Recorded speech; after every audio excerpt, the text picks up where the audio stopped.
Hi, I'm Bree Pettis. I'm Matt Stinchcomb. Make Magazine. Etsy.com. Today we're going to learn how to screen print. The first thing we need is a good design. Well, there's only one good design. The wolf. So I channeled my inner wolf and came up with this drawing. Then I gave it to Matt here. I scanned it into the computer and I put it in Photoshop, tweaked the levels so it was consistent black. This is a silk screen. This is the silk, although it's made of nylon now. When you're printing t-shirts, you want to get a 110 mesh. That's what I got here. Got it at the art supply shop. We're going to coat it with emulsion, then we're going to burn it. This emulsion is light sensitive, so you want to keep it away from light. Do this in a dark bathroom and do it right next to the place where you're going to be storing the screen. Also, you want to dry it horizontally if possible, because otherwise the emulsion will drip down and it'll become uneven on your screen. This is my scoop coater. I definitely recommend you getting one of these if you think you're going to be doing screen printing with any regularity, because otherwise your emulsion gets all over the place. It's a total mess and it's always put on unevenly. So, scoop coater, get it. So I got my scoop coater here. I'm going to pour the emulsion in about a ½ inch across the bottom. This is actually probably a little more than we need for just this one screen, but we can put back what we don't use. So then I'm going to get the emulsion. I'm going to pour it so it's spread evenly across my scoop coater. And a lot of people say you need to do both the inside and the out. I don't think that's true. I just do one coat on the front. That usually works fine. So one big motion.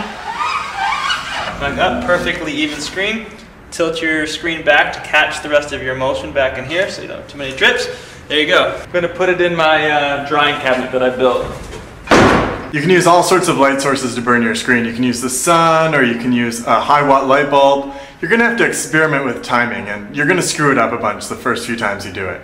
That's okay, that's just the way it goes. I built the light box because I got tired of screwing it up all the time.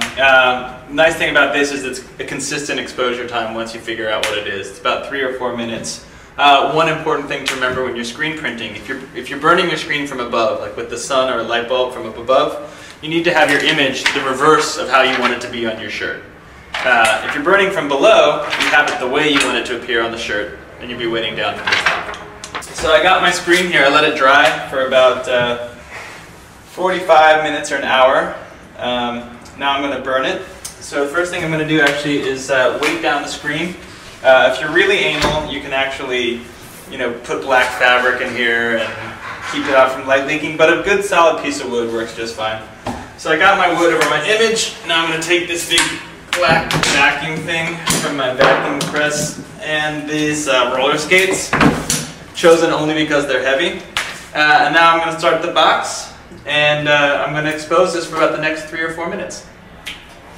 And don't look at this, it's unfiltered black light. You'll get a sunburn and burn your retina at the same time.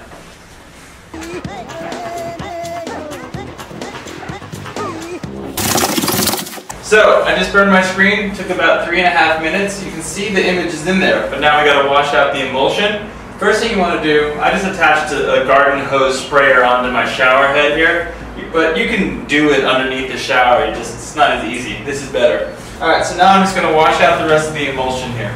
And you can see it all come out.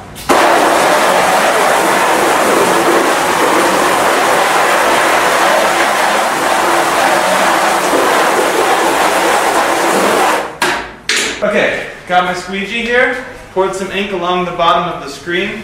First thing I'm going to do is actually bring the ink across the screen and just flood the image. I'm not going to really put any pressure yet, just to make sure that it's evenly inked. So, brought it across, now it's good and ready. I'm going to push the squeegee down and hold it at about a 60-degree angle. And then I'm going to apply a lot of pressure and bring it right across the image in one swoop.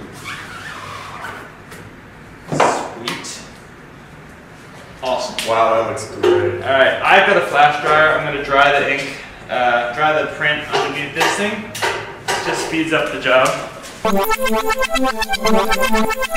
It's 15 minutes later, and we've made up t-shirts, we've made up jackets, we've made bags, wood prints on scrap wood. We've got so much wolf gear, we're just ready to start up a wolf gang. Let's set this wolf's eyes on fire. The first step to putting glowing red eyes on your wolf is, of course, to put glowing red eyes on your wolf. So let's get some LEDs here. I'm just going to poke these right through the eyes. Don't do this on a live wolf because that would like make them go blind, but here it's gonna make it look really cool. Here I'm demonstrating what you're gonna want the LEDs to look like on the back of your shirt so that they lie flush against the back. I'm gonna do what's called tinning, which is where you go ahead and you add some solder on here first. Then I'm gonna add the wire on. This makes it a little easier. Don't burn the shirt. For a power source, I've got this little LED flexible light, and I'm gonna rip off the LED and attach my LEDs using this wire that I got off of a telephone cord. Now when I flip the switch, the wolf's eyes light up. Fierce. Not bad. Now make it howl. This is a little Radio Shack record and playback module that goes for about 10 bucks. One button records and the other button plays back. I'm gonna sew this into this t-shirt so I can play back a howling wolf anytime I want. Alright, let's hear this shirt howl like the wolf.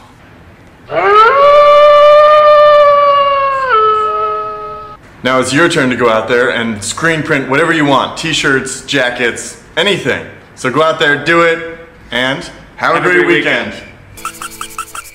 Full moon! What's happening to my body?